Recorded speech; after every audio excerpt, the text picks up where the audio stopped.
Estamos en la hora entonces, así que vamos a partir dándoles la bienvenida a todas y todos al curso denominado Hidrógeno Verde, Desafíos del Hidrógeno Verde en Chile, en su primera clase denominada Hidrógeno Verde en Chile, Introducción a los Sistemas Energéticos. Muchas gracias por la convocatoria, por el interés de participar de este curso.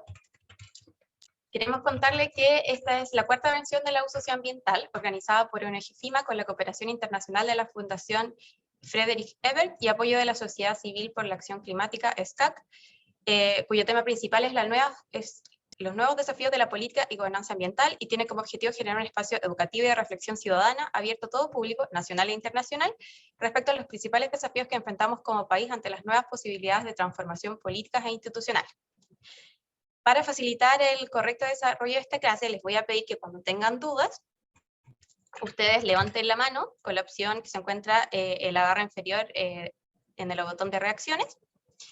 Y bueno, sin más preámbulo, quiero dejarlos con quien va a ser el profesor de esta clase, Carlos Alvear Martínez, ingeniero civil eléctrico de la Universidad de Chile, candidato a magíster en Ciencias de la Ingeniería Mención Eléctrica, quien está desarrollando trabajo de tesis que evalúa oportunidades para la integración de celdas de combustible en el desarrollo de una economía del hidrógeno en Chile, miembro también del Centro de Energía de la Universidad de Chile, con experiencia en el diseño, planificación y operación de sistemas eléctricos basados en energías renovables.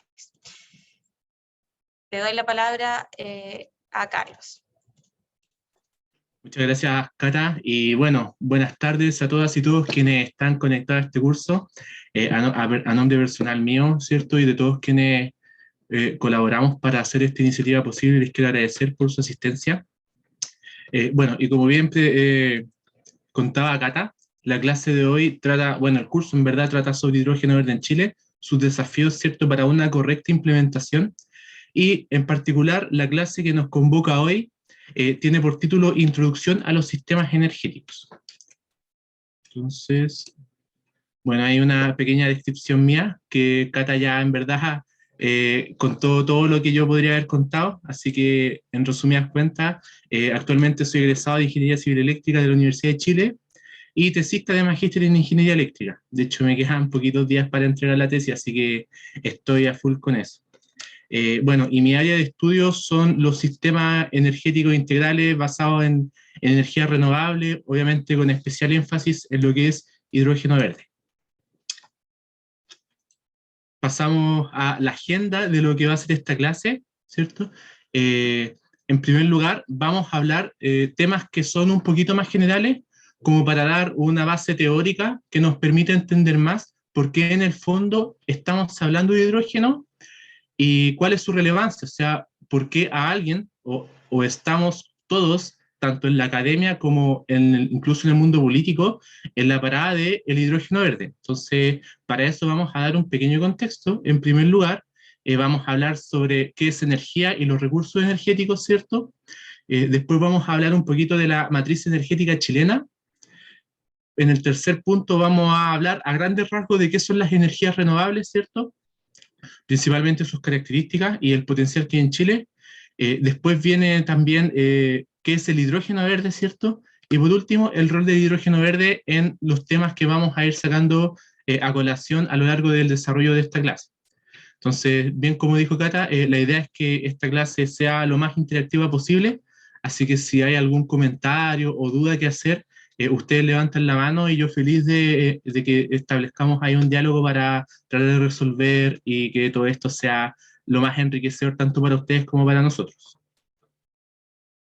Bueno, entonces, en primer lugar, vamos a hablar de energía, ¿cierto? Recursos energéticos, y para eso vamos a dar un pequeño contexto. Entonces, en este gráfico nosotros podemos ver lo que es la población mundial, una proyección de la cantidad o una recopilación, ¿cierto?, de la cantidad de habitantes que tiene el planeta hasta el año 2020 y después proyecciones, ¿cierto?, que incluso hasta el año 2100 pronostican que podría haber entre o casi 16.000 millones de habitantes en el caso más extremo, ¿cierto? Bueno, en el último siglo, de hecho, la población mundial aumentó de manera considerable. Hay 5.000 millones de habitantes más que hace 70 años, y puede que hayan alrededor de 100.000 millones de habitantes cuando el siglo termine. Entonces, esto representa todo un desafío, pues toda esta población adicional tiene nuevas necesidades que deben ser satisfechas. Entre ellas, esa población va a consumir agua, ¿cierto? Va a necesitar alimentos, va a requerir de servicios como de salud, educación, trabajo, vivienda, previsión social, etcétera. Y entre ellos, la energía. Va a haber una cada vez mayor demanda de energía que va a tener que ser satisfecha, ¿cierto? ¿Por qué nosotros, los seres humanos, ¿cierto? Las personas, consumimos energía, ¿cierto? Nosotros generamos y consumimos energía para satisfacer diferentes necesidades nuestras, ¿cierto? Esta se obtiene a partir de distintas fuentes y es empleada empleando diferentes tecnologías. Y todas estas tecnologías tienen diversos efectos e impactos. Así, la energía busca suplir necesidades humanas como de alimentación, ¿cierto? Para realizar agricultura, ganadería, todo lo que es refrigeración, la cadena logística de los alimentos, para todo eso necesitamos energía. También en las casas y en los edificios, ¿cierto? Tanto residenciales como comerciales. Para el transporte nuestro, el transporte público, ¿cierto? El transporte de bienes y para la industria, ¿cierto? Esta energía puede provenir de distintas fuentes, entre ellas las tradicionales, como son a partir de los combustibles fósiles, ¿cierto? Carbón, petróleo y gas. Pueden venir a partir de energía nuclear o biomasa, como leña. Y, ¿cierto? Están dando ahí un pequeño spoiler de lo que se viene más adelante, las renovables no convencionales, ¿cierto? Que son la eólica, la solar, la geotermia, entre otras. Todo el uso de energía tiene distintos impactos o efectos. Entre ellos tenemos efectos positivos, por ejemplo, que mientras más acceso a energía hay, mejora la calidad de vida de las personas. Y bueno, este segundo punto puede no todo el mundo estar de acuerdo, ¿cierto? Pero en general se mide como un efecto positivo el tener más poder sobre el medio, ¿cierto? En el fondo, poder estar nosotros preparados de mejor forma para afrontar los desafíos, ¿cierto? Climáticos y medioambientales. Por otro lado, hay efectos negativos, obviamente, ¿cómo negarlo? Entre ellos, el consumo y el agotamiento de recursos no renovables.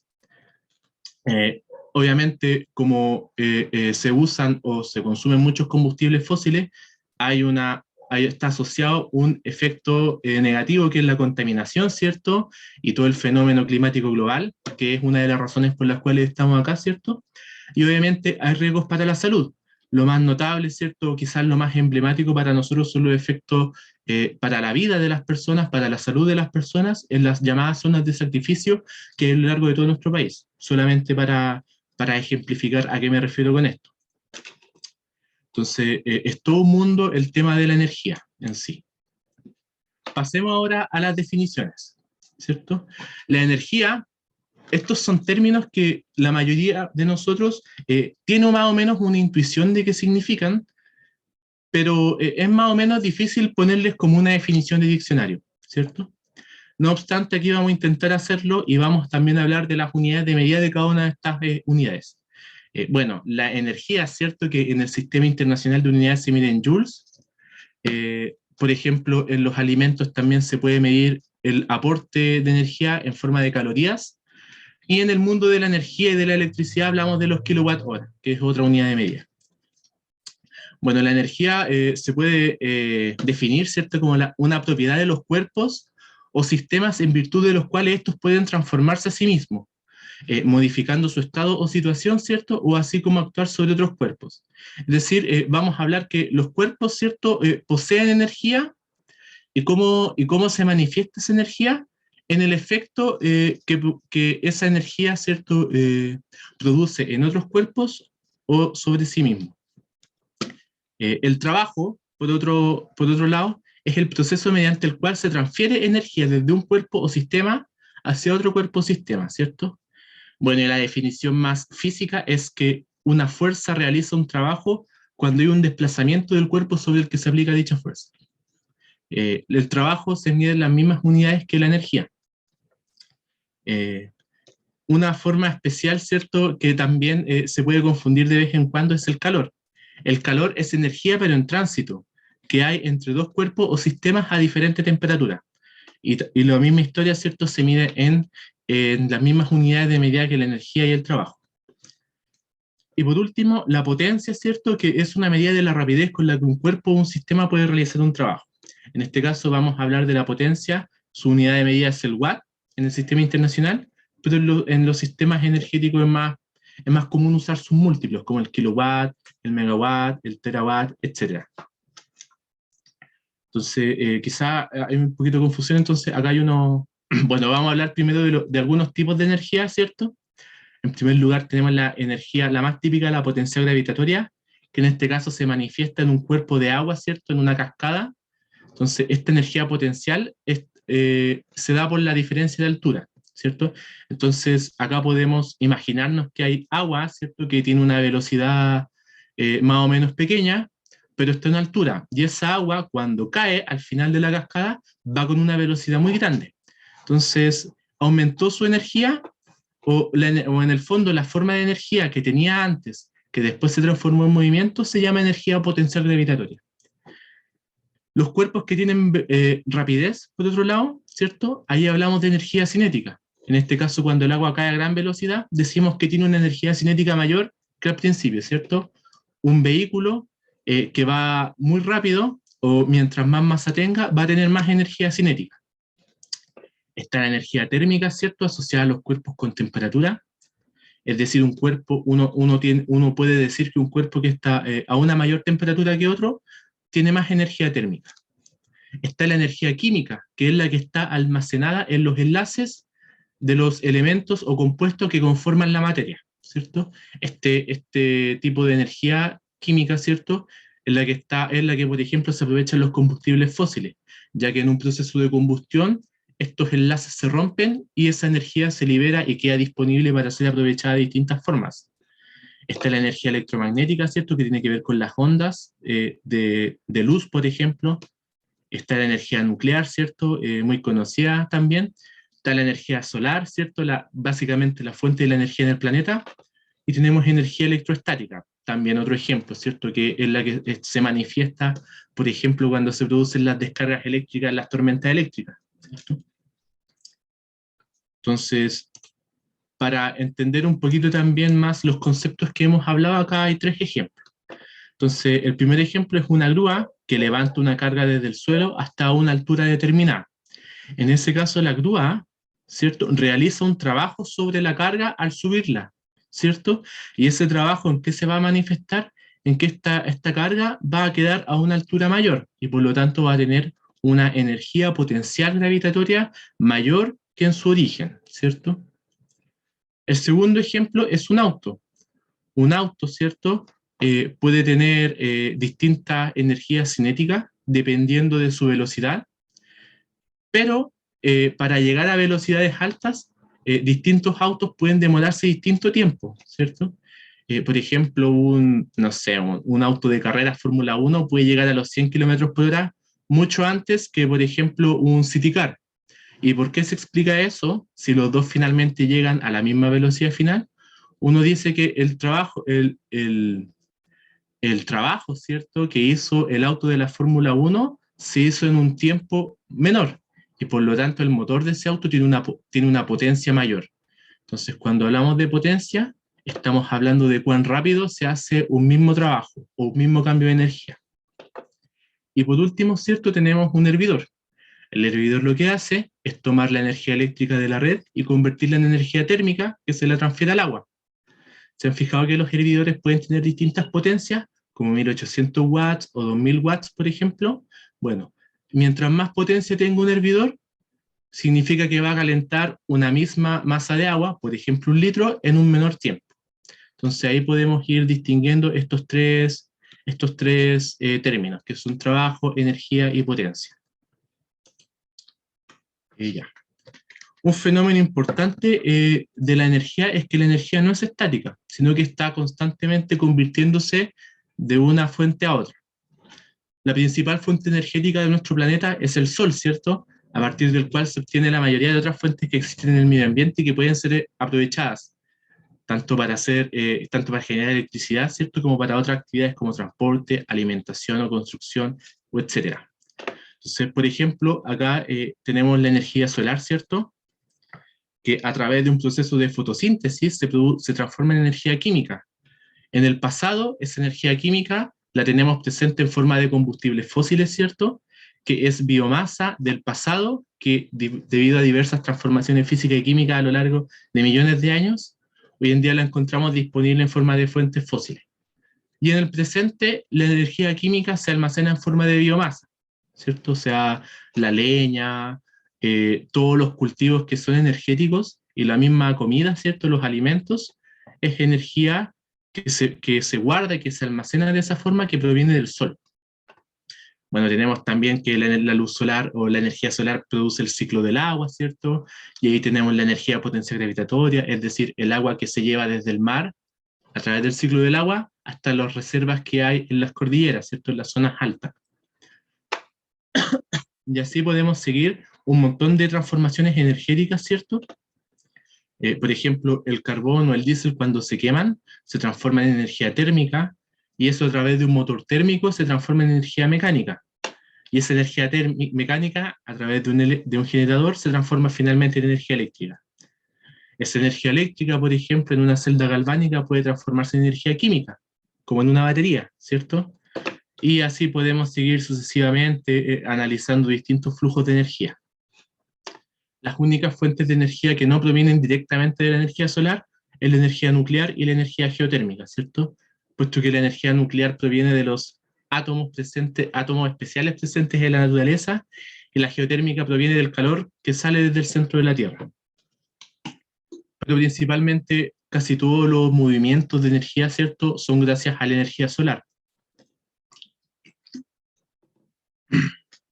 Entonces, parece que no hay dudas hasta el momento. Entonces, bacán, seguimos.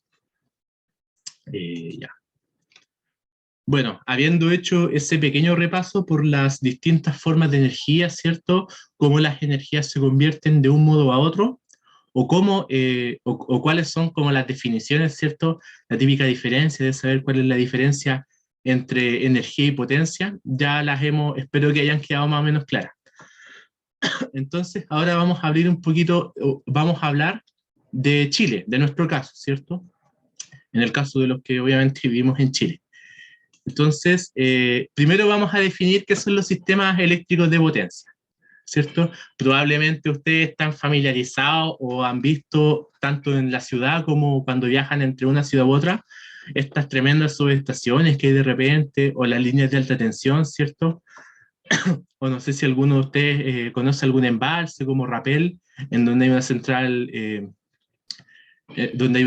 ¿cierto?, hidroeléctrica, todo eso. Bueno, todo eso es un gran mecanismo, una gran maquinaria que trabaja de forma coordinada, desde Arica, ¿cierto?, hasta Puerto Montt, como vamos a ver más adelante. Bueno, en verdad hasta la isla de Chiloé. Pero en general los sistemas eléctricos de potencia, o SEP, son el conjunto de instalaciones que permiten generar, transportar y distribuir la energía eléctrica, ¿cierto?, en condiciones adecuadas para poder usarla. Bueno, se componen por tres partes o etapas, ¿cierto? La generación, que es generar la electricidad a partir de una fuente energética primaria. La transmisión, ¿cierto?, que son todas estas torres de alta tensión y estas subestaciones. Y la distribución, que son básicamente las redes que llevan la energía hacia nuestras casas, ¿cierto?, que son los cables que uno ve en los postes que están en la calle. Los sistemas tradicionales, ¿cierto?, los que existen hoy en día, están caracterizados por grandes centrales de gran potencia, tanto hidroeléctricas, ¿cierto?, de embalse, como termoeléctricas, a gas, a diésel o a carbón. Y nucleares también, bueno, aunque ese no es el caso de Chile. No obstante, los sistemas actuales tienen cada vez mayor generación en base a energías renovables no convencionales, tanto en grandes centrales como de forma distribuida. De hecho, si yo pongo un panel solar en el techo de mi casa, en teoría yo estoy convirtiéndome en un generador de energía eléctrica, que es parte de este sistema eléctrico de potencia. Entonces, no es tan trivial quizás el asunto desde el punto de vista más filosófico, por decirlo de algún modo. Y la característica de estos sistemas es que son cada vez más tecnológicos, más tecnologizados. Cada vez mayores desafíos, ¿cierto?, en términos de control y de contingencias. ¿Por qué existen estos grandes sistemas eléctricos? ¿Por qué, por ejemplo, mejor no ponemos una central por cada ciudad más o menos importante del país?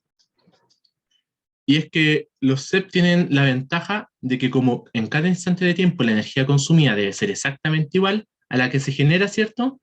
Esto es mucho más fácil de hacer cuando uno va agregando tanto los consumos como los generadores. Es decir, si hubiera una central, por ejemplo, que tuviera que seguir los consumos de mi casa, se volvería loco, porque por cada vez que yo prendo una luz tendría que generar más, o por cada vez que la apago generar menos, cuando empieza a funcionar el refrigerador, entonces sería muy difícil. Y eso es más fácil, ¿cierto? Cuando los sistemas son más grandes y en el fondo lo que yo hago se va promediando con lo que hace mi vecino y el de la casa siguiente y así.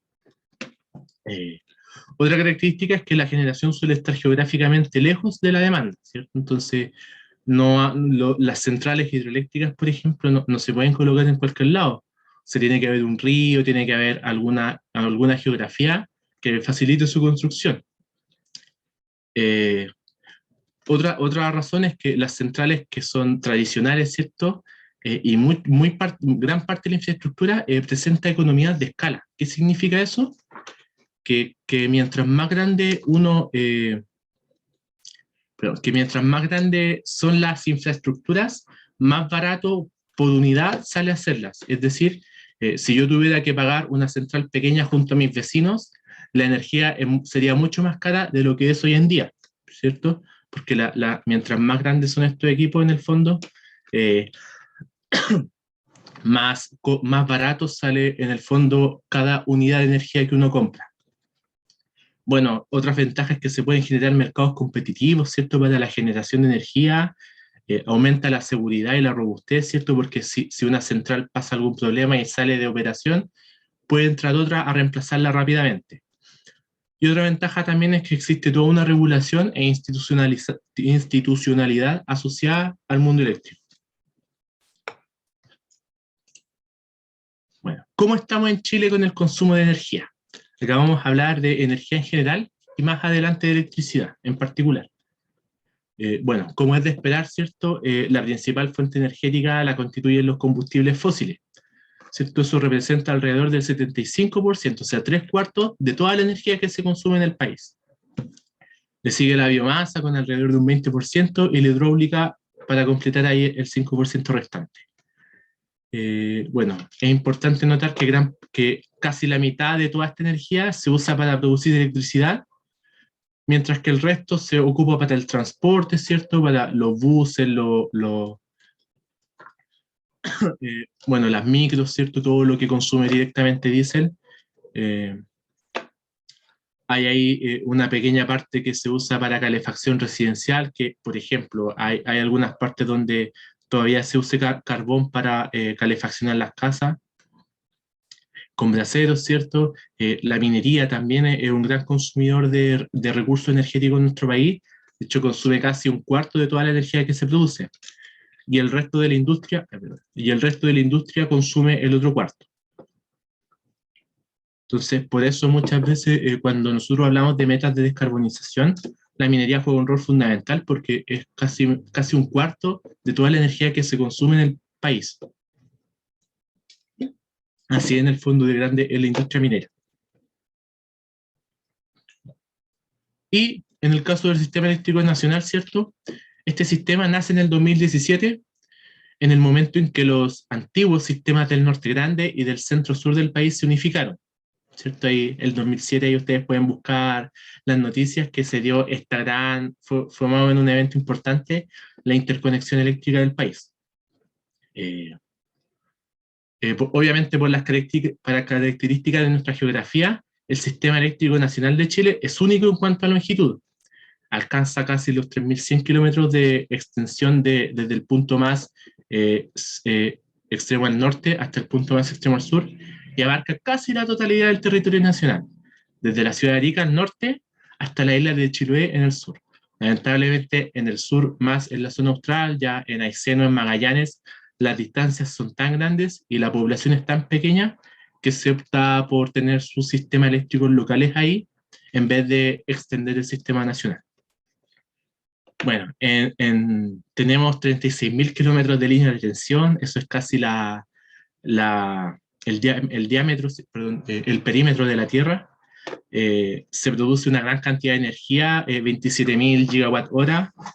Hay 640 empresas que trabajan de forma coordinada en todo momento en este sistema. Prácticamente el 100% de la población nacional consume electricidad de este sistema eléctrico, ¿cierto?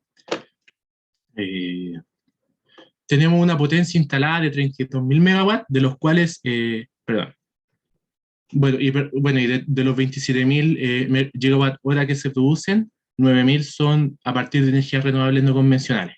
Entonces, estamos más o menos bien encaminados para lograr metas de descarbonización. Y aquí podemos ver como en mayor detalle todas las centrales que hay en cuanto a potencia instalada. Entonces, acá lo que podemos ir notando en primer lugar es que lo que más tenemos son centrales hidroeléctricas. Casi 14.000, perdón. Sí, no, esto parece que está al revés. Ah, no, ya está desagregado. Casi 7.000 megawatts de energía hidroeléctrica en embalses, en grandes embalses construidas. Bueno, los aportes térmicos, ¿cierto?, que están por esta línea grises y negra, es importante igual, y podemos ir viendo que a partir de 2014 las centrales solares tienen cada vez mayor presencia, y el mismo ritmo le siguen las centrales eólicas, ¿cierto? Entonces, esto es súper interesante de ver porque pareciera ser que nuestro sistema es altamente renovable, ¿cierto? Porque tenemos casi 6.000 megawatts de energía solar instalada, y 7.000 megawatts de energía hidroeléctrica, ¿cierto? Entonces, tenemos a priori un gran porcentaje de energías limpias. De hecho, podemos ver aquí los porcentajes, ¿cierto? La energía solar actualmente es un 20% de la potencia instalada. Lamentablemente, una cosa es la cantidad de centrales que está construida y otra cosa es la energía que efectivamente genera. Entonces, aquí podemos ver, por ejemplo, el más claro ejemplo son las centrales solares, que si bien tenemos son el 20% de la potencia instalada, solo generan el 13% de la energía que consumimos. ¿Y por qué? Bueno, porque obviamente las centrales solares solo generan energía durante el día, cuando hay sol. Entonces, básicamente tenemos más de la mitad del día en que estas centrales solares no generan energía porque no hay sol. Por otro lado, teníamos que las centrales hidroeléctricas eran el 23% de la potencia instalada, pero solo generan el 20% de energía. Y esto es un problema en nuestro país porque, como vamos viendo, esta generación ha ido cayendo, producto de la sequía por la que estamos atravesando. Entonces, esto también se ha convertido en un desafío para el sistema actual. Y lamentablemente vamos viendo que a medida que hay menos agua disponible, el aporte del carbón ha tenido que ir subiendo, ¿cierto? Entonces, eso ha sido un problema en verdad para nuestro país, no solamente por temas ambientales, sino también por temas económicos, porque también han tenido que entrar a operar centrales a petróleo, a gas, a carbón, que son más caras de operar que las solares, obviamente, que las solares gratis, y la hidráulica, ¿cierto? Porque el agua tampoco tiene un costo de uso.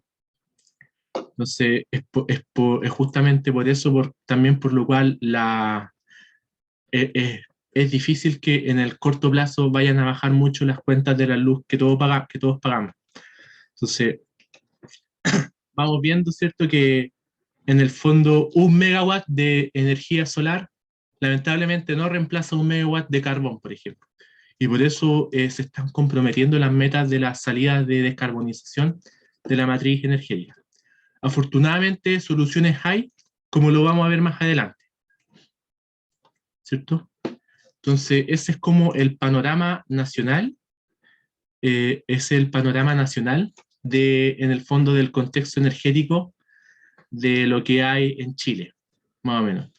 Tenemos lamentablemente más de la mitad de la energía que se produce es térmica, ¿cierto? Y lamentablemente las energías limpias todavía no alcanzan a reemplazar esa generación contaminante, que es lo que nos gustaría superar, obviamente.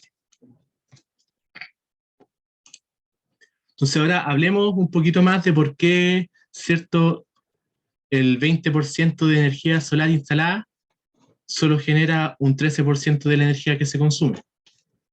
Entonces eso tiene que ver, obviamente, con las características de las energías renovables. Partamos por las tradicionales. Las centrales termoeléctricas tradicionales, ¿cierto? Tienen un proceso que es más o menos complicado, ¿cierto? En primer lugar, estas centrales tienen que adquirir el combustible que usan. El carbón, el gas, el diésel, el uranio en el caso de las centrales nucleares, ¿cierto? Y eso ya representa un desafío, sobre todo en nuestro país, dado que nosotros no producimos ninguno de estos energéticos primarios, ¿cierto? Son todos importados y por lo tanto son fuertemente susceptibles al precio internacional que tienen esos energéticos. De hecho, todos lo sabemos, obviamente, ¿cierto? La guerra en Ucrania en particular tiene el precio del diésel y del gas por las nubes, ¿cierto? Por las sanciones impuestas a Rusia. Y obviamente por la especulación que da origen a eso. Entonces, actualmente el sistema eléctrico que está con sequía, ¿cierto? Estamos en invierno donde no hay mucho sol para generar energía solar. Estamos comprando diésel y estamos comprando diésel caro y gas caro para suplir esa demanda. Entonces, es todo un problema, ¿cierto? Salir un poco de ese círculo vicioso en el que nos encontramos actualmente. Bueno, una vez adquirido ese combustible, ¿cierto? El combustible se quema en una caldera, ¿cierto? En el caso de las centrales termoeléctricas de carbón, o se quema, entre comillas, en un reactor nuclear, ¿cierto? En las centrales nucleares. Para eso y para aprovechar ese calor, ¿cierto? El vapor que se genera se pasa a través de una turbina de vapor y además si la central es de ciclo combinado, se añade una turbina de gas, lo cual aumenta la eficiencia global del proceso. O también, ¿cierto? Un grupo electrógeno, por ejemplo, no funciona con caldera, funciona con un motor de combustión interna, tal y como existen en los vehículos hoy en día, ¿cierto? Donde el diésel se quema en un motor de combustión interna y eso genera electricidad a través de un alternador. Bueno, ese movimiento, ¿cierto? Se traspasa a un generador eléctrico que genera la energía eléctrica que finalmente se transforma e inyecta a la red. Entonces, ¿cuáles son las características de las centrales termoeléctricas? Que son gestionables en el sentido de que yo puedo predecir, ¿cierto? O planificar cuánta energía va a generar esa central mañana a las 10, a las 11, a las 12 y a la 1 de la tarde, ¿cierto? Eso representa una ventaja a la hora de planificar la operación del sistema eléctrico. Y ustedes comprenderán que esas 640 empresas que están coordinadas tienen que coordinarse, valga la redundancia, entre ellas para que el sistema flote. Porque si alguien falla, se pone en peligro la operación misma del sistema y ocurren grandes apagones. Estas características, ¿hay una duda por ahí? ¿No? Ya. Estas también centrales son baratas de construir, ¿cierto? Porque son tecnologías maduras que llevan muchos años construyéndose en el mundo, entonces ya en ese sentido no representa un desafío tecnológico para quienes las construyen y las diseñan. Son inflexibles, eso sí, esa es una desventaja de estas centrales. ¿Qué significa esto? Que, por ejemplo, una central a gas que funciona con caldera, yo no le puedo decir, oye, central, tú generas en la noche, pero tempranito cuando salga el sol, apágate. ¿Por qué? Porque esa central, por ciclos termodinámicos, puede estar inclusive 4 horas en proceso de encendido. Eso quiere decir desde que yo prendo la primera llama, ¿cierto? El primer fuego, hasta que esa central efectivamente puede inyectar energía a la red. ¿Y por qué ocurre eso? Porque tienen dinámicas térmicas muy lentas. Ustedes saben que funcionan con agua y el agua en general es un elemento difícil de calentar. Entonces tienen que seguir todo un ciclo termodinámico, ¿cierto?, para que estas centrales puedan operar.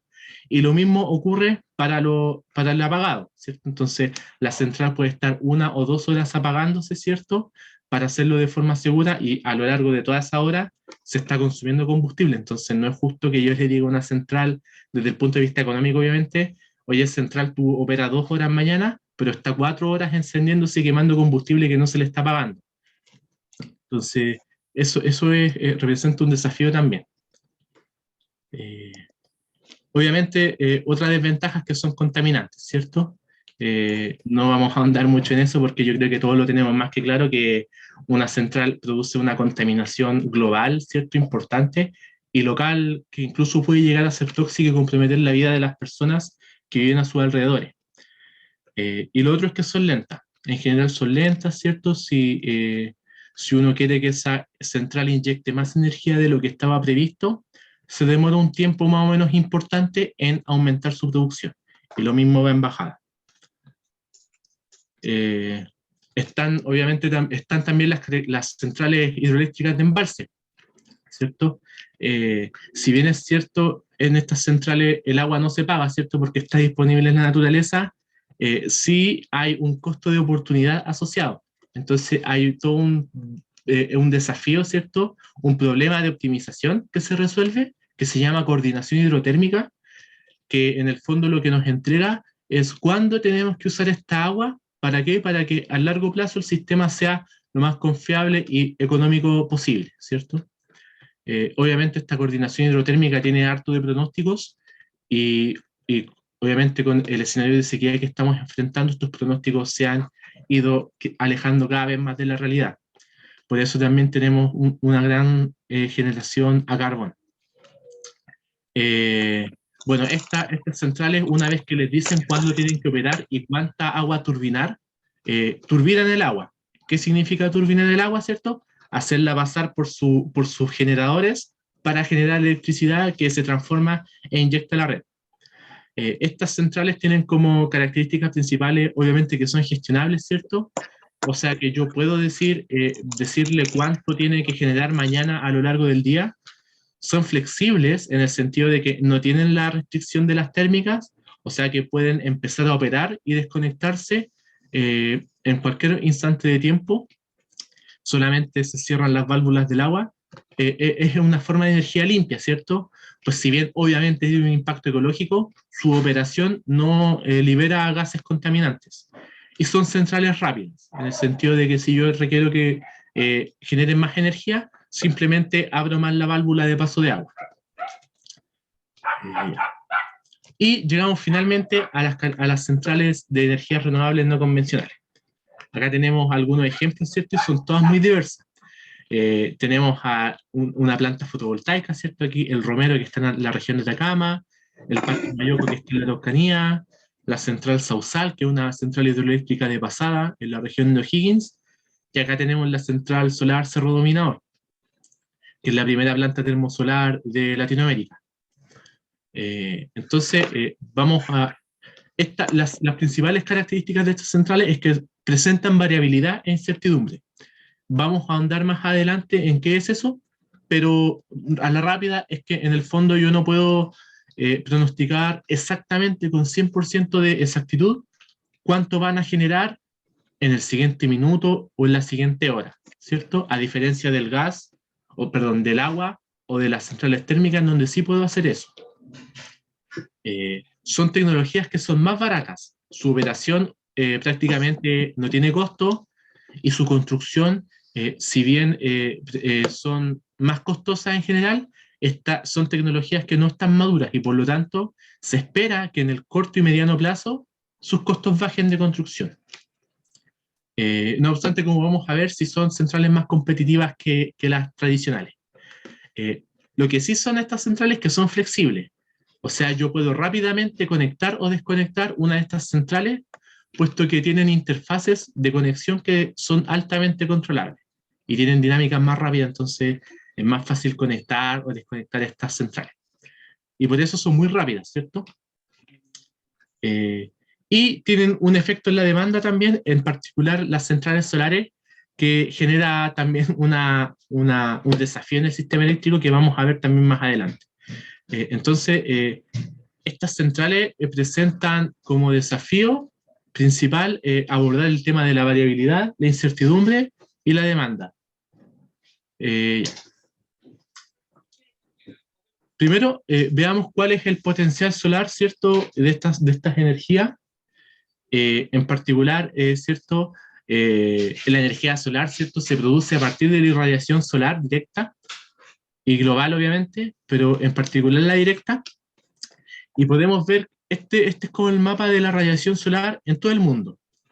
Podemos ver que hay zonas en el mundo con muy buena radiación solar, entre ellas Australia, ¿cierto? Aquí en la zona de los desiertos, Sudáfrica presenta buenas radiaciones solares, aquí todo lo que es California, ¿cierto? En México y en Estados Unidos, e incluso en el Medio Oriente, hay también, y en el norte de África hay radiaciones solares muy buenas. No obstante, en el desierto de Atacama, en el norte de Chile, es donde tenemos las radiaciones solares más altas del mundo, ¿cierto?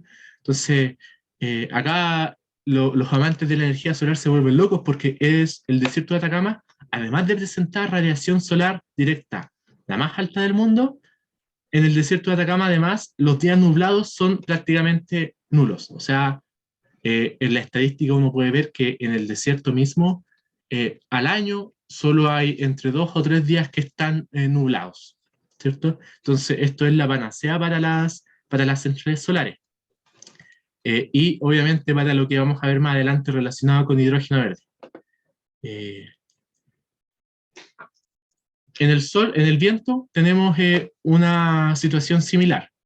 Entonces, este es el mapa con el potencial, ¿cierto?, de energía eólica que se puede construir. Vemos que, por ejemplo, en el mar del norte del Atlántico, ya sea en el mar del norte, ¿cierto?, del Reino Unido, la península escandinava, incluso aquí las islas de Groenlandia e Islandia, presentan vientos más o menos altos, la costa este también de Norteamérica, el sur de Australia y el sur de Nueva Zelanda, pero lamentablemente en estas zonas los vientos fuertes y buenos para hacer estas granjas eólicas se encuentran en el mar. Entonces, no sé si ustedes han visto imágenes de centrales eólicas, por ejemplo, en el Reino Unido o en Dinamarca, que están ubicadas en medio del mar. En medio del mar colocan estas torres eólicas y generan energía para su consumo. Nosotros tenemos la ventaja de que esos mismos vientos los tenemos en tierra, en el sur de Chile. Sobre todo en la zona de Magallanes, ¿cierto? En Punta Arenas, los mismos vientos que en Dinamarca, por ejemplo, tienen en el mar adentro, nosotros los tenemos en tierra. Y eso representa una tremenda ventaja, pues las centrales eólicas en tierra son mucho, mucho más baratas que las centrales eólicas en el mar, o offshore, como se dice en inglés. Y las que están en tierra se llaman onshore, como se dice en inglés. Entonces, en el fondo, en Chile estamos en una situación privilegiada, porque en el sur de nuestro territorio tenemos mucho viento y en el norte mucho sol. Y eso permite, obviamente, construir proyectos eléctricos que a la larga son mucho más baratos. Y de hecho, nosotros tenemos radiación solar que es incluso buena en regiones tan, en el fondo, australes, entre comillas, como la Araucanía, por ejemplo. En la Araucanía, fíjense, nosotros en la Araucanía tenemos más o menos el mismo sol que el que hay en el sur de España. Entonces es una situación increíble como de la que goza Chile. Y obviamente, como estaba adelantando antes, cada vez es más barato estas energías renovables. Aquí hay un costo que se llama el costo nivelado de la energía, que en el fondo representa cuánto cuesta producir 1 megawatt hora, ¿cierto? Esta unidad de energía, cuánto cuesta producir 1 megawatt hora con cada tecnología, ¿cierto? Ese costo incluye la inversión, la operación, la rentabilidad, así que es un concepto que tiene base económica que es más o menos acertado, muy acertado para comparar distintas tecnologías. Entonces, vemos, por ejemplo, que hoy en día las centrales más caras son las de carbón. ¿Por qué? Porque por un lado el carbón se está subiendo su precio, pero principalmente es porque a nivel mundial hay una regulación que penaliza las emisiones de carbono. Entonces, como el carbono, ¿cierto? Ese precio se añade al costo, ese costo ha subido, entre comillas, de forma artificial por ese lado. Pero tenemos el carbón acá al medio, ¿cierto? Acá arriba tenemos el gas. El gas actualmente este es el gas picker, sí. Este gas es uno de los más caros, ¿cierto? Y acá tenemos abajo la solución cuando el gas es gas natural producido por el mismo país. Entonces vemos que las tecnologías tradicionales en general son más caras. Por el otro lado, tenemos que los paneles solares, ¿cierto? Y la energía eólica son hoy en día la opción más competitiva desde el punto de vista económico, puesto que logran costos de alrededor de 30 o 40 dólares por megawatt hora.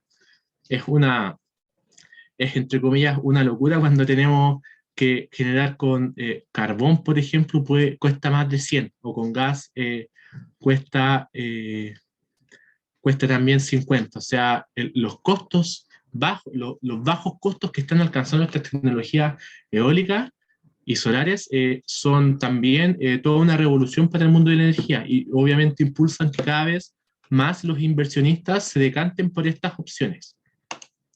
Pero tiene un desafío, tienen un problema. El problema principalmente radica en la variabilidad, la incertidumbre y el efecto en la demanda. ¿Qué es la variabilidad? Pensemos en una central eólica. La central eólica, ¿cierto? Depende obviamente del cuánto viento hay en cada instante de tiempo. Entonces, por ejemplo, acá tenemos la mañana y la tarde de un día cualquiera, entre las 10 de la mañana y las 5 de la tarde. Hola, disculpa que te interrumpa, pero Andreina está levantando la mano ya hace un ratito. Entonces, antes que terminemos la idea, tal vez mejor responder esa consulta. Ya, sí. Andreina. Hola, Sí. Hola, sí, tengo una pregunta súper cortita que tiene que ver con la energía geotérmica.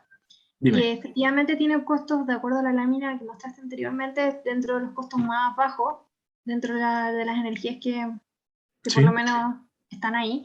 Pero sin embargo, en las láminas anteriores que tú mostraste, es la energía como de acuerdo al sistema eléctrico nacional que menos energía genera, menos potencia genera. Entonces, mi pregunta es, ¿cuál es la razón? Si es barata. Ya. Súper buena la pregunta. Bueno, de hecho en Chile nosotros tenemos solo una central geotérmica que es Cerro Pabellón, ¿cierto? Que también está ubicada en el norte.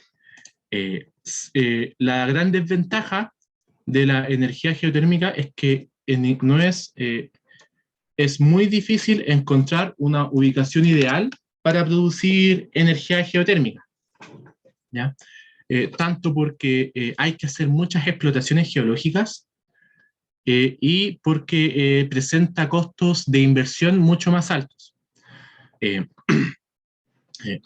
Se han hecho estudios para construir centrales geotérmicas a lo largo de nuestro territorio, pero la verdad es que las ubicaciones posibles donde construir estas centrales geotérmicas cuentan con muchas desventajas, ¿cierto? Que han impedido en el fondo su mayor expansión. Y como también decía antes, su costo de inversión sigue siendo muy alto. De hecho, en el mundo en general, tantas centrales geotérmicas no existen tampoco. Quizás un caso excepcional es Italia. En Italia hay muchas centrales geotérmicas y muchas, ¿cómo es que se llama? Y de mucho tiempo. Pero es porque allá tienen una actividad volcanológica que beneficia el desarrollo de ese tipo de proyectos. De hecho, hay dos tipos de energía o de centrales geotérmicas, que son las de baja entalpía y las de alta entalpía. Y en Italia justamente tienen las de alta entalpía, que es como las que entregan, entre comillas, un calor de mejor calidad para aprovechar esa energía. En cambio, en Chile tenemos la desventaja de que si yo también aprovechara esas ubicaciones e hiciera las inversiones, no es tampoco tanta la energía que podría producir. Entonces, para generación eléctrica, la geotermia no es tan viable como, por ejemplo, energía solar o eólica. No obstante, para calefacción, para sistemas de calefacción distrital, sobre todo en el sur, sí se está perfilando como una opción que se está explorando y que se está aprovechando. Por ejemplo, para calefaccionar escuelas, hospitales, todo ese tipo de servicios públicos, sí podríamos en un futuro cercano tener calefacción mediante geotermia. No sé si eso responde a tu pregunta. Sí, me la responde. Es que yo tenía la idea de que Chile tenía un potencial en geotermia por un tema desde el norte hasta el sur, volcánico, los geysers que están en el norte, entonces pensé que podía ser un potencial. Sí, y claro, ese potencial existe, pero el problema es la construcción de la central en sí. Eso, y que es más o menos difícil como achuntarle justo al lugar ideal y con la central como ideal. Pero yo creo que en el corto plazo o mediano plazo van a seguir como surgiendo estas iniciativas y eventualmente vamos a tener un par más de centrales geotérmicas, porque además presentan la ventaja de que tienen menor variabilidad e incertidumbre, que es lo que vamos a ver justo ahora. Ya, entonces, como estaba explicando, acá tenemos, por ejemplo, un perfil horario de cómo se comporta el viento y por ende cómo podría comportarse una central eólica. Entonces, vemos que a lo largo del día esa velocidad del viento va variando, ¿cierto? Va variando y por ende la energía que genera el aerogenerador también varía. Entonces, eso es un problema porque podemos tener puntos de una generación súper alta y después caemos en una cantidad importante de generación de viento. O al revés, podemos tener puntos donde estamos generando poco y de repente sube mucho. Entonces, como en el sistema eléctrico, en cada instante de tiempo, lo que se consume tiene que ser igual a lo que se genera, eso representa un desafío, ¿cierto? Y toda esa variabilidad y incertidumbre la tienen que absorber en el fondo los otros elementos del sistema. Por ejemplo, como la demanda es más o menos constante, cuando la generación eólica baja, hay otra central que tiene que subir su generación para compensar esa pérdida. ¿Qué centrales pueden hacer eso? Las de carbón y las de gas no pueden, porque son muy lentas. Una opción son las de embalse, pero ¿qué pasa si en ese momento no hay embalses disponibles para hacer eso? Entonces, lo que entra a operar ahí son las centrales diésel. Hay centrales diésel que entran a operar, ¿cierto? Que son motores de partida muy rápida, que cuando detectan el sistema, que esta generación cae, los motores diésel, ¡pum!, prenden y compensan esa generación. Y después cuando el viento vuelve a subir, ese generador se apaga, ¿cierto? Entonces, hay un generador diésel que está disponible para prenderse y apagarse instantáneamente. Obviamente, esa central diésel no está funcionando constantemente, por lo tanto no se le paga por la energía que produce, sino que se le paga por el simple hecho de prestar ese servicio. O sea, yo a la central diésel le pago en el fondo por existir, porque me da la seguridad de que el sistema no se me va a caer. ¿Por qué? Porque si yo no asumiera ese costo en el fondo, si todo el viento baja, habría un apagón, porque no tendría yo cómo suplir la demanda que tengo en cada instante de tiempo, ¿cierto? Entonces, ese es el concepto de variabilidad. Es la variación en cada instante de tiempo. Y obviamente esta explicación se replica para la energía solar, ¿cierto? Si bien es cierto, la energía solar no presenta tanta variabilidad, en una zona que es más o menos nubosa, sí podría pasar una nube y bajarte la generación de forma importante. Y otro concepto importante es la incertidumbre. La incertidumbre se relaciona con los errores de pronóstico. Vale decir, yo entre, por ejemplo, las 15 o entre las 16 y las 17 horas, yo pronosticaba esta cantidad de energía que iba a generar, que en el fondo es como la suma de toda el área bajo la curva, es como el promedio. Pero en verdad pudo haber ocurrido que la energía generada fue menos, ¿cierto? Entonces, toda esa energía que se generó, a la que yo no le achunté, alguien tiene que generarla, ¿cierto? Entonces, ahí hubo una central que tuvo que generar esa diferencia de energía. Y obviamente eso es un costo que se le va añadiendo al sistema. Entonces, cuando uno piensa, por ejemplo, en el futuro, en un sistema 100% solar y eólico, sería mucho más difícil controlar esto, ¿me cachan? Porque sin, por ejemplo, una central diésel, sin una central de embalse, yo no tengo cómo responder a la variabilidad y a la incertidumbre del sistema, de la generación solar y eólica. Y obviamente la demanda adolece de la misma propiedad, pues la demanda también presenta variabilidad y también presenta incertidumbre. Entonces uno ya tiene dos elementos que presentan variabilidad e incertidumbre: la generación renovable y la demanda. Y por lo tanto ahí uno tiene que tener estas centrales que compensan esa diferencia. O la otra opción es almacenar energía. ¿Qué quiere decir esto? Que cuando la energía eólica sube, en vez de apagar una central, yo cargo una batería, por ejemplo, para que así, cuando el viento caiga, esa energía que falta la inyecte la batería, ¿cierto? Entonces, una opción sería, obviamente, tener muchas centrales diésel que pudieran responder a estas variaciones, pero no es lo ideal, ¿cierto? Y otra opción sería tener mecanismos de almacenamiento, sistemas de almacenamiento que me compensen estas variaciones. El problema es que esos sistemas de almacenamiento son muy costosos aún hoy en día, pero en algún momento van a tener que entrar, ¿cierto? Porque ya el planeta no da para más, no podemos seguir permitiendo tener centrales diésel operando, ¿cierto? Y así evitar como incorporar más energía solar y eólica. Y el otro desafío son las puntas de demanda o el efecto sobre la demanda. Julio, disculpa, antes que pasemos a esta idea, hay algunas preguntas en el chat. Les recuerdo que ojalá las puedan ir haciendo al momento que tengan dudas, y para eso levanten la mano, ya, si podemos hacer la conversación más fría, pero voy a leerlas. Eduardo Chávez, tal vez ahí nos puede contarle un poco más, pero dice, en el análisis económico, ¿se considera la duración de la infraestructura de cada tipo de energía y la escasez progresiva de los materiales utilizados para cuando se quieran renovar? No sí. sé. Sí, o sea, cuando uno analiza los costos de esta energía, también está incorporado el concepto de la vida útil de los productos, ¿cierto? Y obviamente es un concepto que se puede ir recalculando cada año o cada instante de tiempo. Entonces, sí, cuando uno cuando se hace todo este ejercicio económico, que en el fondo yo lo estoy contando muy resumido, pero en Chile tenemos una institución que hace todo esto, que se llama el Coordinador Eléctrico Nacional. Y también tenemos a la Comisión Nacional de Energía. Entonces, entre estos dos organismos abordan todos estos problemas y están tratando de encontrar soluciones ¿para qué? Para no comprometer las metas de descarbonización de nuestro país. Y obviamente en eso están todos los sistemas energéticos del mundo, tratar de lograr las metas, ¿cierto?, en un plazo prudente. Pero sí, todo eso se va considerando, o sea, hay estudios de cuánto diésel queda en el planeta, cuánto carbón queda y cuánto gas.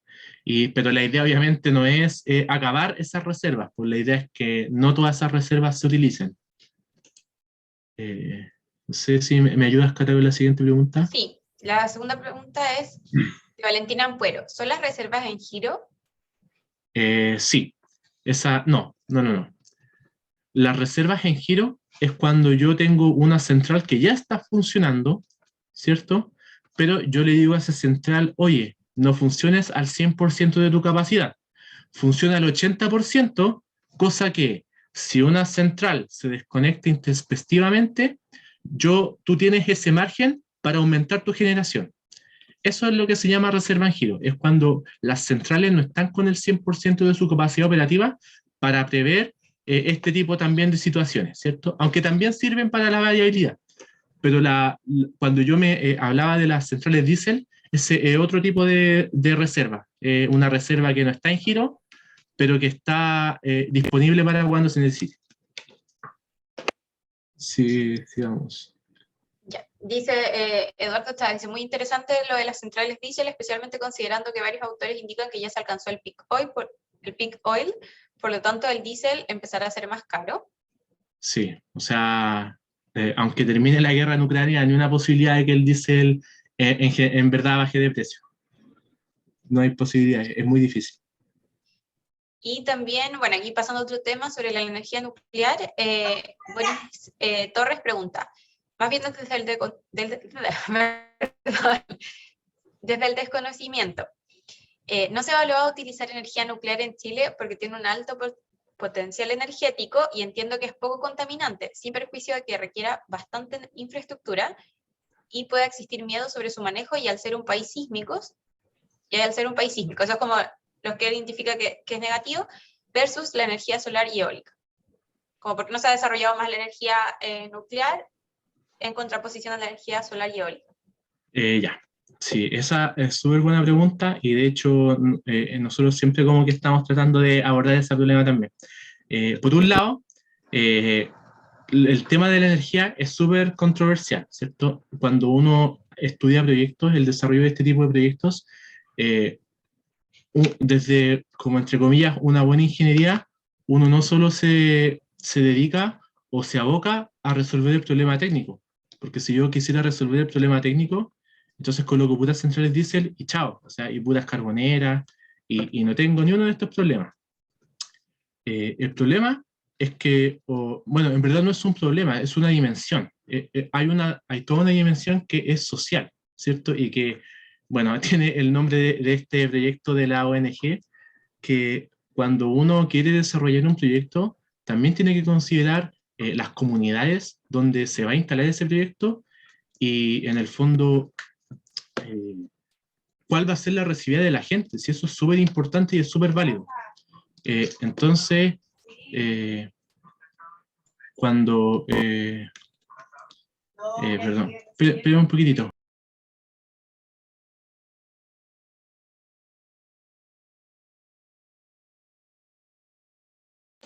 Perdón, ya, ahí volví. No hay problema. Cuando uno quiere colocar centrales nucleares, ¿cierto? Tiene toda esa dimensión social y que es súper importante, obviamente, y hay que hacerlo de forma correcta.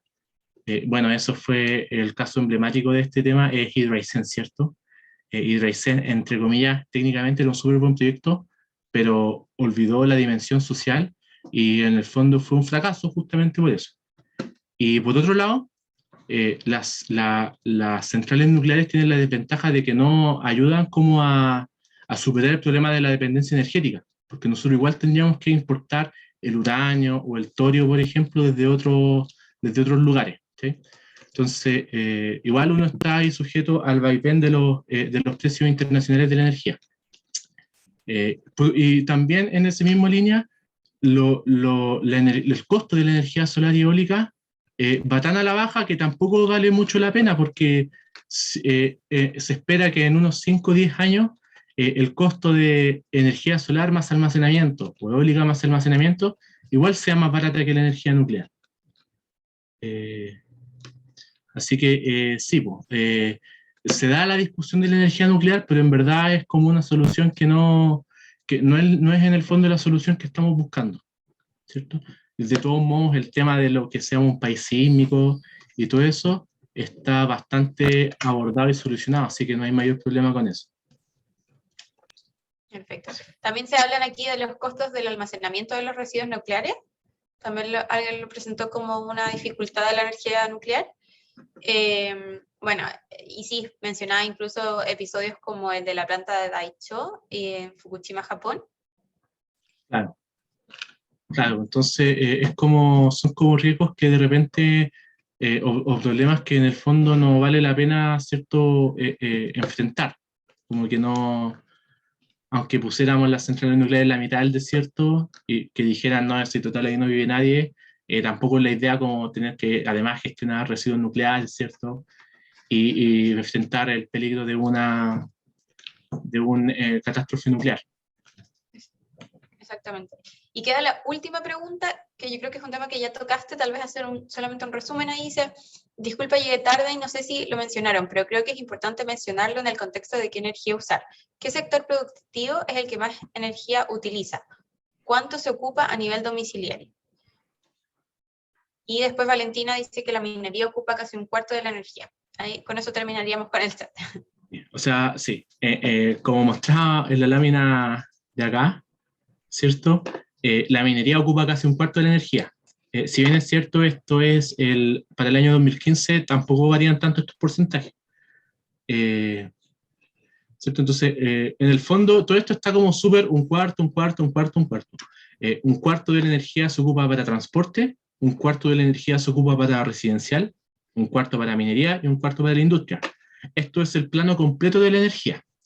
Y de la energía eléctrica andamos más o menos parecidos. Un tercio se ocupa para residencial, un tercio para minería, un tercio para industria, y bueno, el margen de error se ocupa en transporte, ¿cierto? por ahí está el metro de Santiago, los trolebuses en Valparaíso, ¿cierto? Y todos los trenes y ferrocarriles eléctricos en el fondo. Pero es marginal comparado con la cantidad de energía que consumen el resto de los miembros de esta ecuación. Sí. ¿Y cuánto se exporta? No, Chile no exporta energía. Chile no exporta energía. No exporta ni energía eléctrica, ni otras formas de energía. De hecho, eso es una dimensión que están estos organismos que mencioné anteriormente analizando, que sería una interconexión eléctrica, por ejemplo, con Perú, Bolivia o Argentina, para venderles y comprarles energía.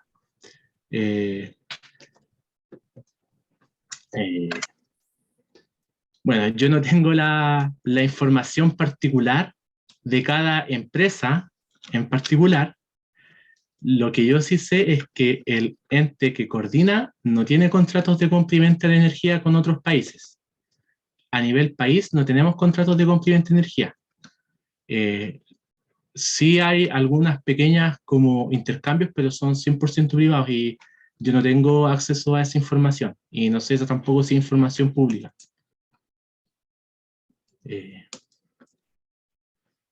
Muchas gracias, Carlos, por tu aclaración.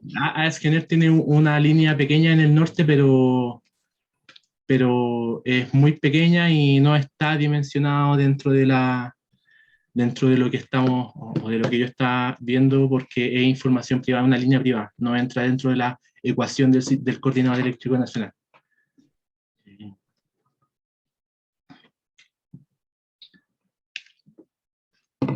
Ya, entonces vamos al siguiente, al otro gran problema, y este es 100%, es 100% un problema solar, ¿ya? Aquí no, la eólica no produce esto es 100% solar.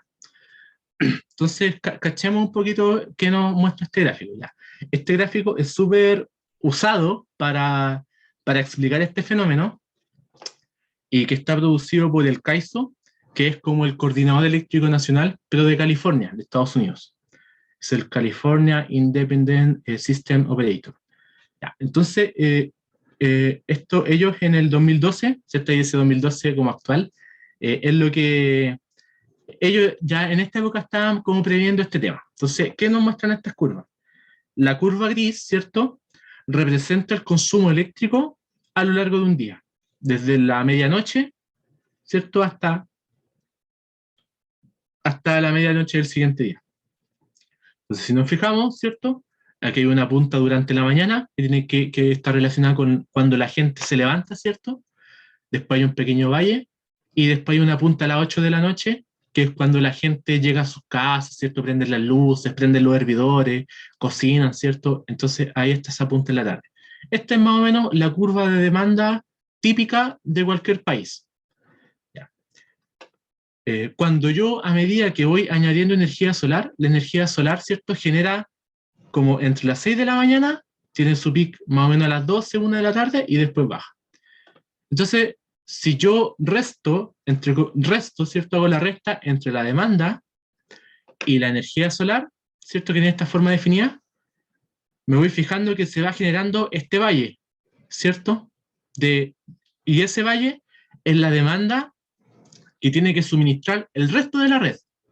O sea, esta es la demanda original menos la generación solar, y que la tiene que generar el resto de la red, eólica, hidráulica, térmica. ¿Por qué se hace este ejercicio? Justamente por este sector. Nosotros nos fijamos que a eso de las 6 de la tarde, el sol se esconde, ¿cierto? Y las centrales solares dejan de generar.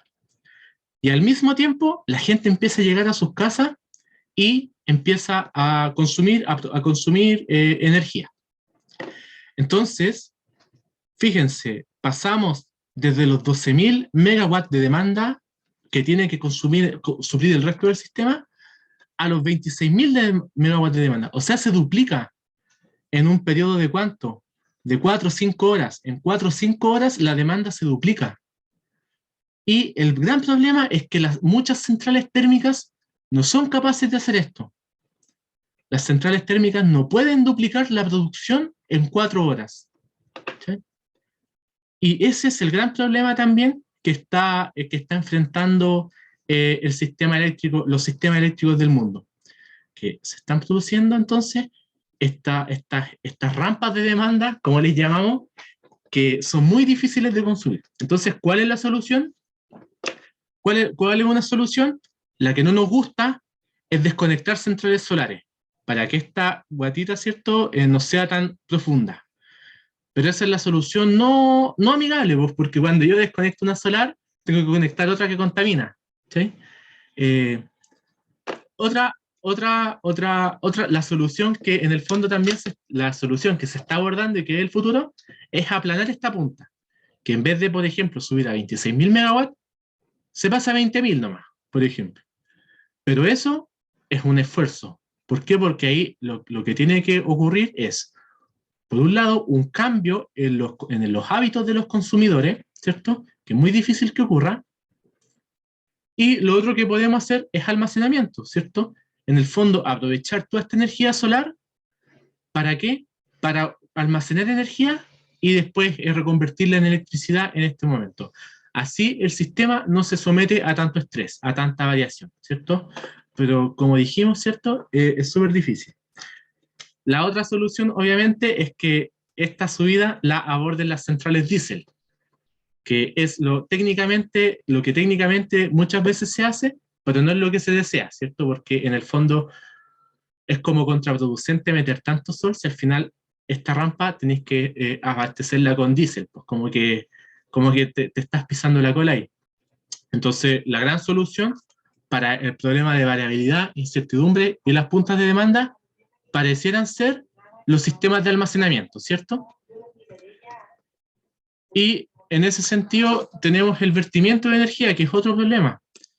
Por ejemplo, en 2022 ya llevamos 160 gigawatt horas de energía vertida. ¿Sí? La generación renovable por acá se dispara, pero sigue preocupando el nivel de vertimiento. El vertimiento es toda la energía solar y eólica que no inyectamos a la red. ¿Por qué? Por este tipo de problemas técnicos o simplemente porque el sistema no es capaz de transportar la energía desde donde se genera hacia donde se consume. El ejemplo típico es la energía solar en el norte. O sea, ¿qué sacamos con seguir construyendo centrales solares en el norte si no hay cómo traer toda esa energía a Santiago, por ejemplo? Entonces, ahí juegan un rol fundamental los sistemas de transmisión. De hecho, se está planificando construir una nueva línea de alta tensión en corriente continua que conecte directamente Antofagasta con Santiago. Más o menos esa es la distancia, son 1.200 kilómetros de línea. ¿Sí? Entonces, en ese sentido, eso es todo, es como el gran desafío es también ampliar el almacenamiento, la transmisión, o también, ¿cierto? Una alternativa podría ser el almacenamiento, o sea, almacenar la energía solar y después inyectarla más tarde, ¿cierto? Pero obviamente tenemos la desventaja de que nos gustaría usar la energía solar en el momento en que se genera, ¿cierto? Porque almacenarla conlleva pérdidas y todo eso. Ya. Entonces, parece que hay más preguntas. Carla, hay dos preguntas. Andreina, te doy la palabra al tiro, que está antes Eduardo en el chat. Dice, ¿existe alguna estimación de para cuándo se podría dejar de depender totalmente de los combustibles fósiles? Lamentablemente sigo varios autores, como Antonio Turiel, que indican que, debido a la estimación de la cantidad de materiales existentes en el mundo, no se logrará el objetivo de reemplazar con renovables toda la energía que usamos actualmente y que, por lo tanto, tenemos que cambiar radicalmente los estilos de vida a muchísimo menos uso energético. La verdad es que es una muy buena pregunta, ¿cierto? Porque he visto yo que quedan más o menos como 30 años de diésel al ritmo que lo consumimos. Hasta donde yo sé, bueno, por lo menos en el sistema eléctrico está prevista una descarbonización completa para el año 2030, ¿cierto? Espérenme un poquito.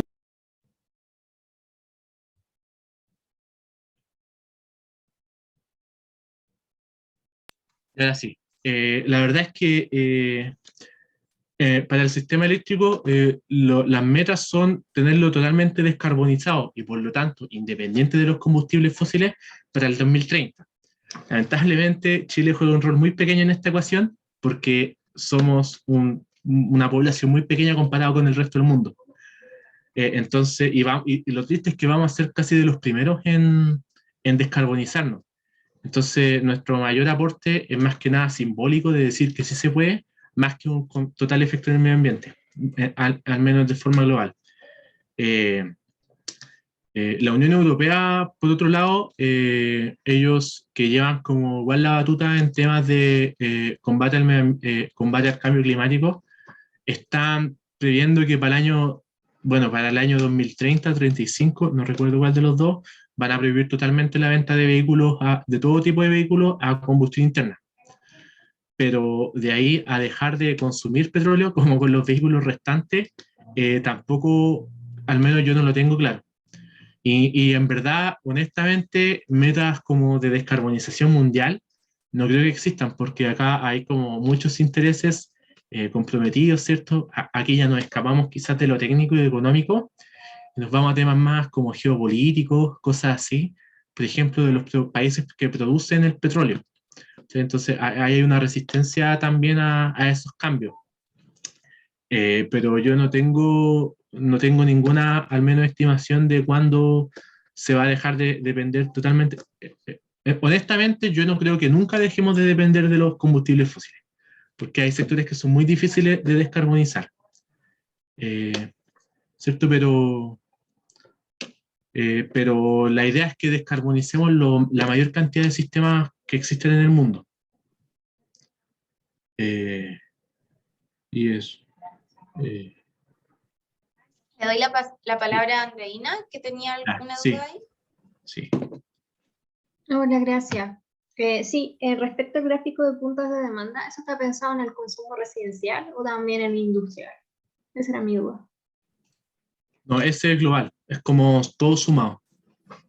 Por eso es como tan suavecita la curva, porque consideran todos los consumos.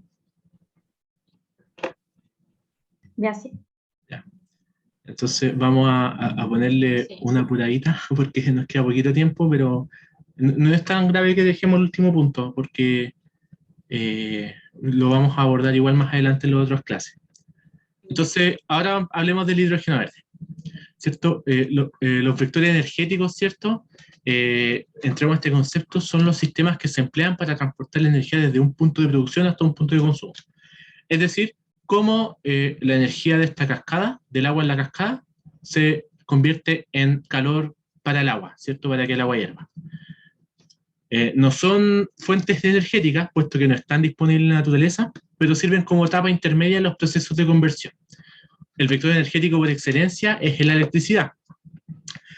Pero también tenemos, ojo, el transporte de combustibles, no el combustible en sí, el transporte de los combustibles sólidos, líquidos y gaseosos. Y ahí entra el hidrógeno verde, o el hidrógeno en general, a jugar un rol. Y otros mecanismos de vector energéticos son, bueno, los ejes y sistemas de transmisión, las correas de las poleas, los sistemas hidráulicos, neumáticos, ¿cierto? El hidrógeno. El hidrógeno en particular no es un recurso energético primario, ya que no está disponible en la naturaleza, en nuestra naturaleza, ¿cierto? En el universo sí. De hecho, en el universo el elemento más abundante es el 70% de la masa y el 90% de todos los átomos, y el principal componente de la estrella. En nuestro planeta, sin embargo, lo encontramos asociado a otras moléculas, en compuestos orgánicos, biomasa, combustibles fósiles, como esta molécula de metano, por ejemplo, y en el agua, ¿cierto? En el agua es oxígeno y 2 átomos de hidrógeno.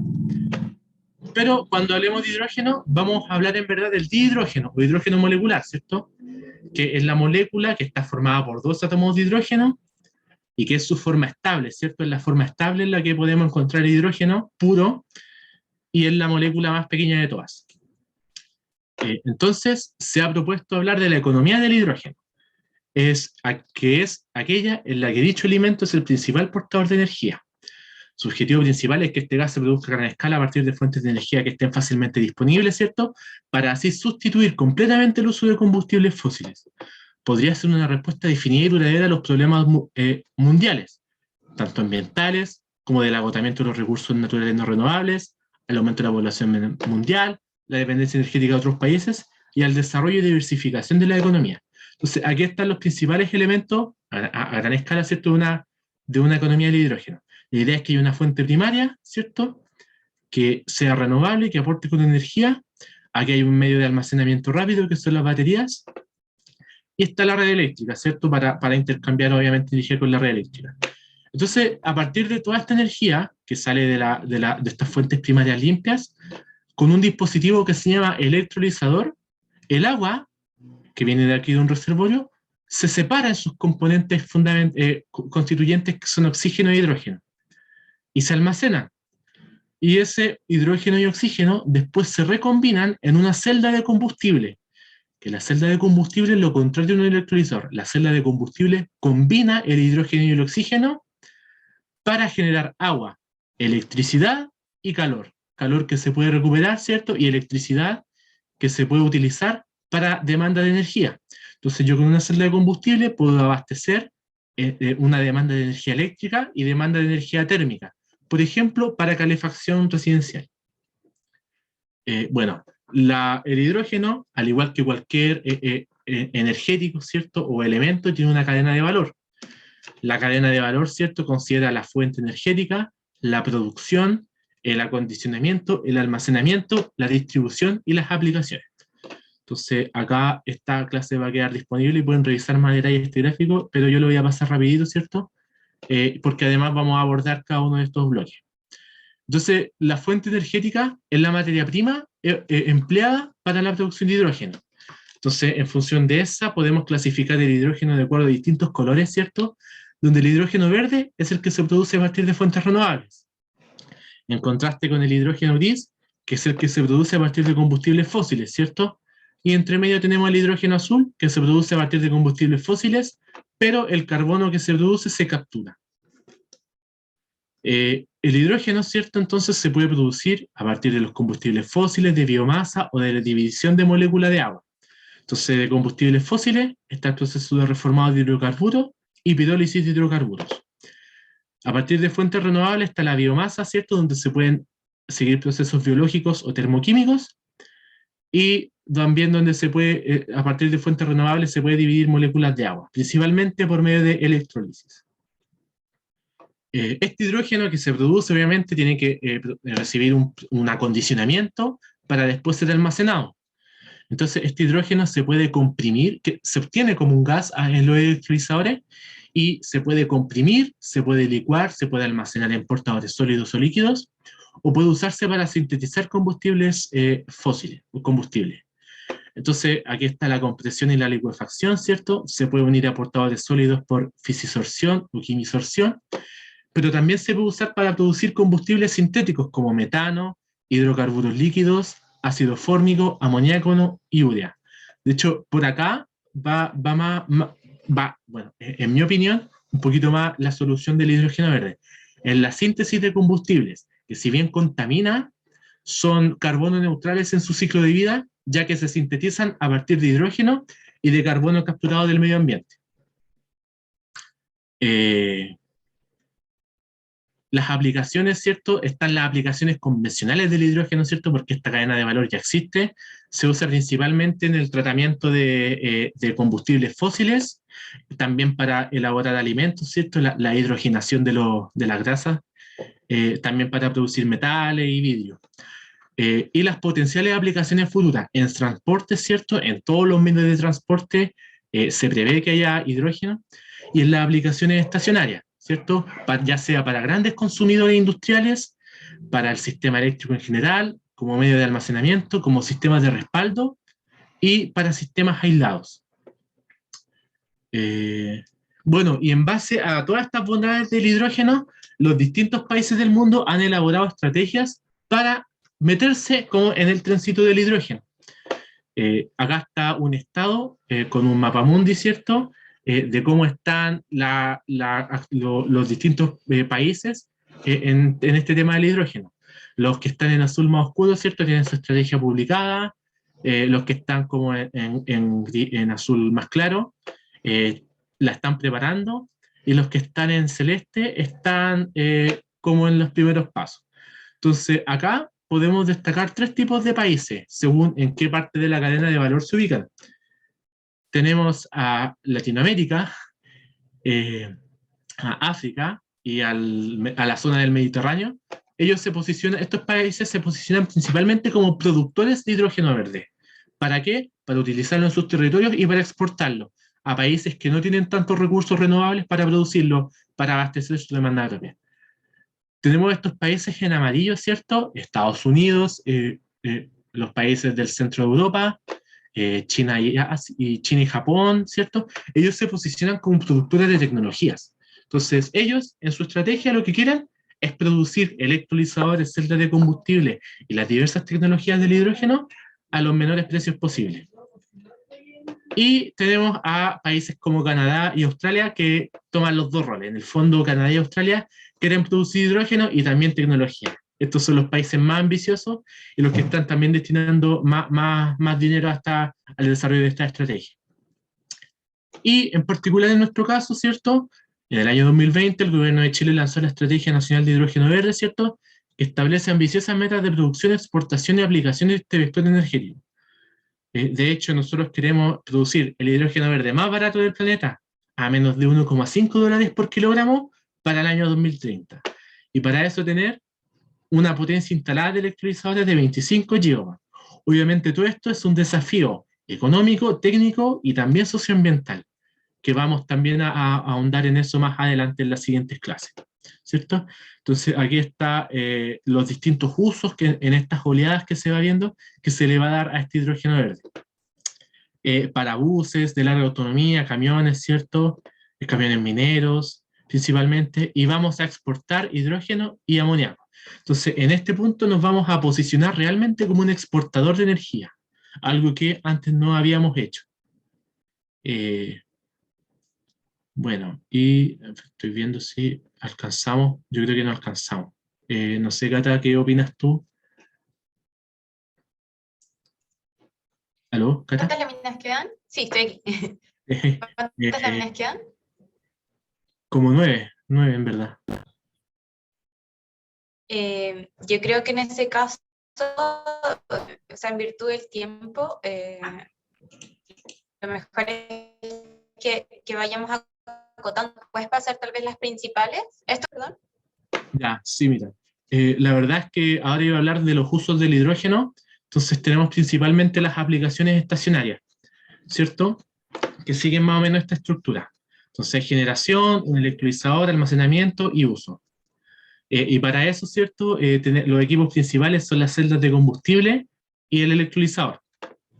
Y también los medios de almacenamiento. Entonces tenemos tanques, ¿cierto? Estos contenedores criogénicos, estos camiones de transporte de hidrógeno, y este barco que es como un proyecto futuro de una empresa japonesa para transportar hidrógeno líquido por alta mar. En cambio, las aplicaciones de electromovilidad reemplazan la última parte por una hidrolinera, que es como una bencinera, pero que recarga hidrógeno a vehículos que funcionan en base a celdas de combustible. Y esto hidrógeno, y esto ya es una realidad. De hecho, en California aquí tenemos esta, y bueno, esta es de la Unión Europea, y esta es una Shell en California que ya tienen dispensadores de hidrógeno para vehículos que funcionen en hidrógeno, y en el mercado ya contamos con 3 empresas que tienen vehículos a hidrógeno. El más conocido es el Toyota Mirai, pero también está el Honda Clarity. Y obviamente aquí los chinos están como a full construyendo buses eléctricos en base a celdas de combustible. Hay fabricadores como Toyota y Hyundai que están construyendo camiones de hidrógeno, y este es un tren que funciona hidrógeno, que está en varios países de Europa, que es el Alstom Coradia Island. Y el caso más emblemático también son las grúas horquilla, que están también adaptándose a funciones de hidrógeno, y de hecho aquí en Chile Walmart con Engie van a invertir $15 millones para incorporarlo en la central de distribución de Walmart en Quilicura. Y bueno, acá tenemos muchos proyectos de hidrógeno verde que se van a desarrollar en Chile, ¿cierto? Principalmente, y de distinta índole, y que abarcan la distinta cadena de valor y a lo largo de todo nuestro territorio. Entonces, básicamente estamos como posicionándonos como un experimento de hidrógeno verde para el mundo. Bueno, y ahí están más o menos las primeras principales conclusiones de esta presentación, pero igual las vamos a repasar en la última clase, así que no se preocupen. Entonces, yo creo que hasta acá dejamos la presentación y pasamos a las preguntas. Aquí un ratito a las preguntas. Sí, por mi parte no hay problema, me puedo quedar un rato más. Agradecerte, Carlos, por la presentación y vamos a las preguntas rápidamente. A ver, dice, toda esta estrategia de producción de hidrógeno verde viene sin ordenamiento territorial, algo que el Estado debería aprender después de Hidroaicén. ¿Cuál es tu opinión sobre la avalancha que podría llegar a Magallanes? ¿O eso lo veremos en otra clase? Eso sí lo vamos a ver en otra clase, pero así en cortito, a nivel como estatal, yo creo que no hay mucha visión de futuro en ese sentido, pero sí vamos a conversar de eso en las siguientes clases. Pero yo creo que es un tema que hay que considerar, obviamente. O sea, Punta Arenas no está preparada para recibir a la cantidad de gente que va a llegar a trabajar por todos estos proyectos. Sí. Perfecto. Sí, ahí Liliana puso que lo vamos a ver más adelante. Sí. Así es. Eduardo pregunta, para usar en transporte el hidrógeno, ¿serían necesarios vehículos nuevos o se podrían utilizar o reacondicionar los actuales? Ya, esa es una buena pregunta. En teoría sí se pueden utilizar y reacondicionar los actuales. Pero hay temas regulatorios que hay que entrar a resolver, porque de hecho ni siquiera se pueden reconvertir los autos diésel o a gasolina a eléctricos, a baterías. Entonces, en teoría, sí se pueden reacondicionar, y de hecho, el hidrógeno podría mezclarse con diésel para hacer estas mezclas más o menos, y así ahorrar un poco de diésel en los motores de combustión, pero hasta el momento, lo que más se ve como factible es comprar vehículos nuevos que ya vengan con toda esta tecnología incorporada. Perfecto. Otra consulta dice, ¿el almacenamiento de hidrógeno verde constituye riesgo en caso de contacto con altas temperaturas, como sí ocurre con las esferas de almacenamiento de GLP, que puede producir efecto leve, perdón? Sí, ya, sí. Bueno, cualquier riesgo que haya con gas natural o gas licuado, con hidrógeno es mucho más, como que cualquier riesgo que haya con esos gases como tradicionales, el hidrógeno representa más riesgos en ese sentido. ¿Por qué? Porque al ser una molécula más pequeña, necesita presiones más altas para ser almacenado, ¿cierto? Puesto que tiene un excelente como almacenamiento energético por masa, pero no por volumen. Bueno, ahí se mete entre medio la ley de los gases ideales, ¿cierto? Pero no vamos a andar en eso. Pero claro, al ser una molécula tan pequeña, el riesgo de fuga es mucho más alto que con los gases hidrocarburos. No obstante, esto como el hidrógeno verde es nuevo, pero el hidrógeno en la industria lleva muchos años usándose. Por tanto, todos esos riesgos ya están debidamente controlados. O sea, nadie va a ponerse como a innovar con el almacenamiento de hidrógeno.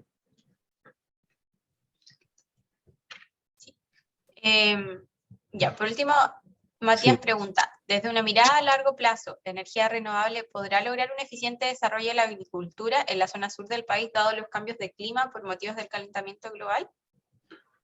Ya, eso también vamos a intentar abordarlo en las siguientes clases, pero a priori tenemos que, ese es también un desafío, tenemos que tratar cómo compatibilizar en el fondo estos proyectos energéticos con las demandas, obviamente, de agricultura y de generación de alimentos. Yo creo que sí hay harto como campo para lograr una integración súper adecuada entre energía en base a hidrógeno y agricultura. De hecho, llevar energía a zonas donde no hay, obviamente va a facilitar el hecho de poder trabajar en dichas zonas, así como por ejemplo, se puede cultivar el desierto, ¿cierto? Hay un proyecto de hidrógeno que quiere cultivar en el desierto. ¿Por qué? Porque el consumo de hidrógeno genera agua. Entonces, esa misma agua sirve, por ejemplo, para regar y para el consumo humano. Entonces, hay mucho espacio donde avanzar ahí. Si se logra un eficiente desarrollo o no, va a depender de cómo se realice. Pero yo creo que sí. Perfecto. Bueno, ya estamos en la hora. Quiero agradecerte, Carlos, por la presentación muy ilustrativa. Para mí también fue muy interesante poder aprender de estos temas. Queremos también agradecerle la participación a todos quienes se conectaron. Los invitamos también a conectarse a la próxima sesión. Les recordamos que esta sesión fue grabada y que la grabación va a quedar disponible la próxima semana en la página de la Universidad Socioambiental. Así que ahí, para quienes me preguntaron si es que podían tener acceso a la PPT, pueden revisar la grabación, y también quería aprovechar de preguntarte a ti, Carlos, si es que es posible mandar la presentación. Sí, la voy a mandar, pero hay unas referencias que quiero agregarles para que vean también de dónde yo saqué la información. Entonces voy a demorarme un par de días en eso, ¿ya? Pero sí, yo no tengo ningún problema. No hay problema, perfecto. De hecho, también había una pregunta que yo dejé para después, que te preguntaban cómo habías hecho los gráficos. ¿Había alguien que había hecho esa consulta? Creo que estaba más arriba. ¿Qué tipo de aplicación o página web se usó para hacer la gráfica anterior? No sé a qué gráficos se refieren en verdad. Tampoco. Por ejemplo, este yo lo copié de alguna parte. Pero estos, por ejemplo, los hice yo en Excel. Creo que fue el flujo de... ¿eso es Excel? Sí, yo también, sí, fue sí, yo me acuerdo que salió como en este. No, yo lo saqué de un libro que lanzamos en el Centro de Energía de la Chile, entonces yo también puedo referenciarlo. Pero a priori no sé quién hizo ese gráfico ni cómo lo hizo. Puedo preguntar, pero eso. Esto está sacado de un libro. Ya, perfecto. Yo creo que sí, claro, como dices tú, agregar las fuentes, eso también le puede permitir a la persona más adelante totalmente. revisarlo. Ya, pues muchas gracias nuevamente. Gracias por dejarnos pasarnos el tiempo y que comparte el libro, dicen ahí. Sí, es acceso abierto, así que va a ir. Va a ir. Ya, y por último quiero recordarles que al final del curso vamos a enviar una evaluación a todas las personas inscritas para conocer sus opiniones, reflexiones y comentarios. Y además es súper importante que respondan esa encuesta, porque nos va a permitir registrar la asistencia que tuvieron para acceder a la certificación que vamos a dar terminado este curso. Y que bueno, vamos a otorgar obviamente a todas las personas que asistan a las 4 clases, ¿ya? Así que los dejo invitados a ello y eso, que tengan una muy buena noche. Eso, yo igual quiero agradecerte a ti, Cata, a la Universidad Socioambiental y a todos quienes escucharon esta clase. Voy a también colocar mi correo por si quieren como hacer preguntas o cosas así. Así que eso. Gracias a todas y todos por haberme escuchado.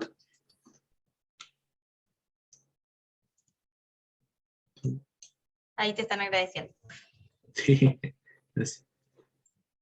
Chao, que esté muy bien. Chau, chau.